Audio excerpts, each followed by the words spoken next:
Bonjour et bienvenue dans cette vidéo où je t'explique ce que c'est une suite numérique. Normalement je comptais commencer directement par les suites arithmétiques, mais je pense que c'est nécessaire quand même de commencer par les bases et voir quel objet on est en train de manipuler. Donc c'est quoi une suite numérique? Une suite numérique c'est juste une fonction qui va de n vers r. Et comment on les note? On va pas les noter f puisque c'est ce qu'on utilise pour les fonctions. Et quand on utilise juste une lettre pour une fonction, on dit soit f, une fonction, etc. Donc, il suffit de la lettre pour dire qu'on parle d'une fonction. Mais quand il s'agit d'une suite, déjà, on utilise la notation un au lieu de u de n. OK? Donc, n, c'est l'élément pour lequel on calcule l'image.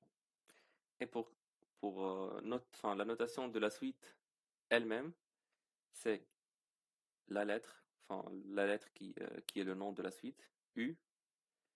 Ensuite, on rajoute l'indice n, donc la suite un, et il faut mettre des parenthèses.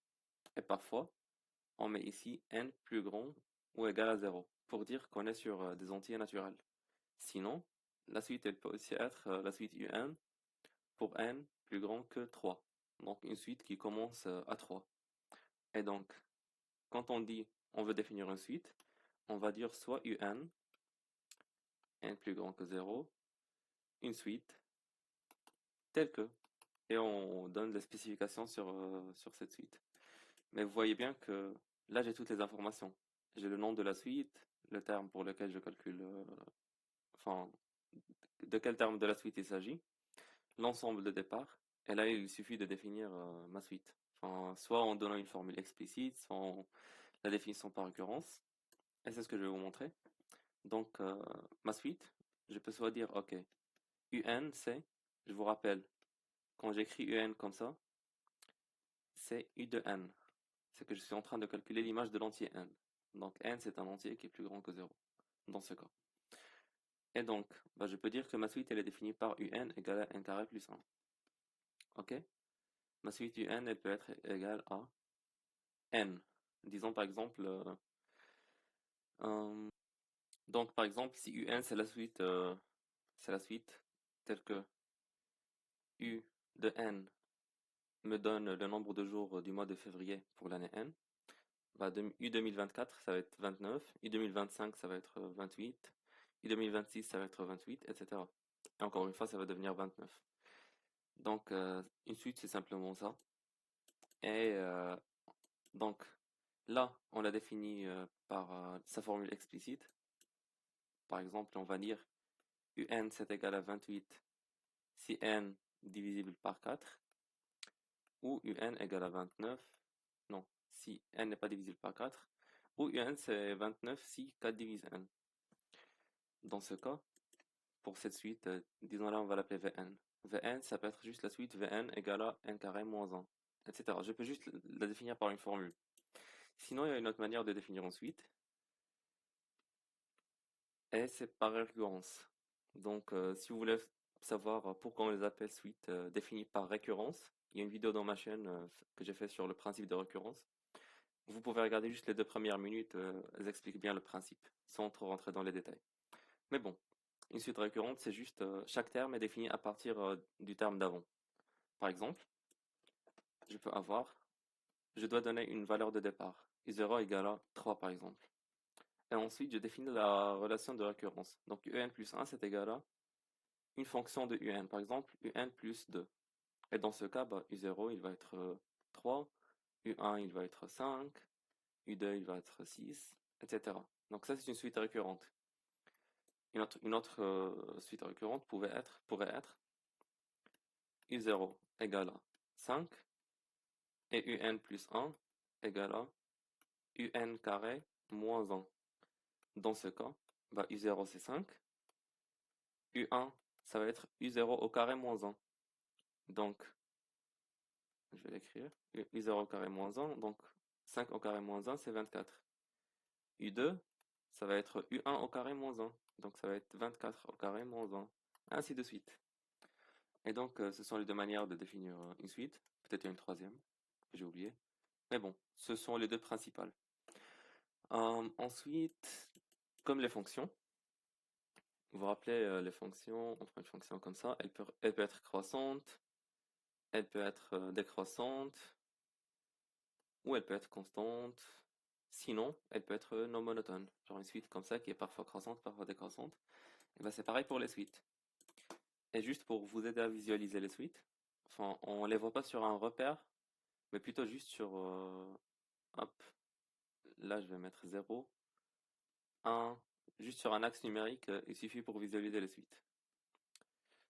Enfin, sinon, on peut aussi faire sur un repère, comme pour une fonction, genre U0, je le trace ici, U1, je le trace ici, U2, je le trace ici. Ça peut faire une courbe, mais ça va ressembler à ça. Sinon, une autre manière de faire, c'est juste placer les termes de la suite sur une droite numérique. Par exemple, U0 c'est 3, je mets U0 ici. U1 c'est 1,5, je mets U1 ici, etc. Il y a beaucoup de manières de visualiser une suite. Donc, selon ce qui vous intéresse, vous pouvez les imaginer comme ça ou comme ça, dans un repère. Et bah, des suites comme des fonctions, elles peuvent être croissantes, décroissantes ou non monotones. Par exemple, 1, 2, 3, 4. Une suite croissante, ça c'est 0. Une suite croissante, ça peut être ça. Donc ça c'est mon terme U0, c'est mon terme U1, mon terme U2, mon terme U3, mon terme U4. Et donc juste, bah là c'est exactement pour une fonction. Là j'ai les images, et là j'ai les antécédents. Et comment déterminer la monotonie d'une suite? C'est très très intuitif, très très intuitif. Tout simplement, si une suite est croissante, ça veut dire que quand on passe d'un terme à un autre, enfin, c'est-à-dire que la valeur des termes, elle augmente. Enfin, par exemple, UN plus 1, bah, UN plus 1, il va forcément être plus grand que UN. UN, il va forcément être plus grand que UN moins 1, et ainsi de suite. C'est simplement ça. Et comment on le vérifie? On n'a pas besoin de calculer U0, U1, U2, U3, je sais pas jusqu'à combien, et vérifier que c'est bien monotone parce qu'on peut pas le faire. Il y a une valeur, il y a une infinité de termes. Donc la stratégie, c'est juste, enfin, faire un calcul le plus général possible. Donc, soit n un entier, et on fait le calcul UN plus 1 moins UN. J'ai mis aucune contrainte sur n. Aucune contrainte sur n. Et donc, bah, si je calcule UN plus 1 moins UN, et je trouve par exemple que c'est égal à n, ça veut dire que l'écart entre n'importe quel deux termes de la suite, n'importe quel deux termes successifs, est positif. Et donc, dans ce cas, ma suite, elle est forcément croissante. C'est comme la définition. Enfin, normalement, la première définition de comment voir qu'une suite est croissante aurait été UP moins UQ plus grand que 0 si P est plus grand que Q. Normalement, c'est ça la définition. Mais souvent, on a affaire à des suites récurrentes, etc. Et donc, c'est plus simple de faire juste le calcul UN plus 1 moins UN et voir c'est quoi son signe. Je vais vous donner un exemple. Je vais définir ma suite. UN égale à U0 égale à 1 et UN plus 1 égale à UN plus N sur 2.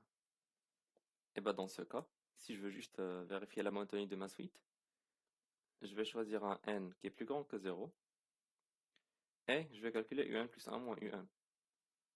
Je vous laisse faire le calcul, vous allez trouver N sur 2, qui est toujours positif. Et donc, ma suite elle est croissante.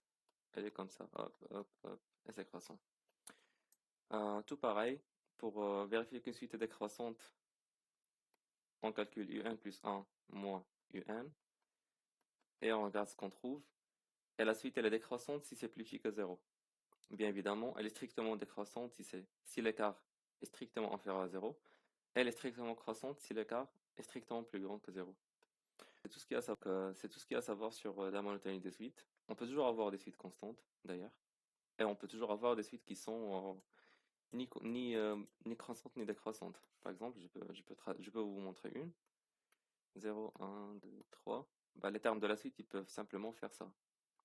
Ok, U0, U1, U2, U3. Enfin, ça peut faire comme ça, et du coup, elle est ni croissante ni décroissante. Donc, je crois que c'est bon pour les bases des suites numériques. Après, je vais faire des vidéos sur les suites géométriques, les suites arithmétiques. Donc, si vous avez des questions, n'hésitez pas à me les laisser en commentaire. Sinon,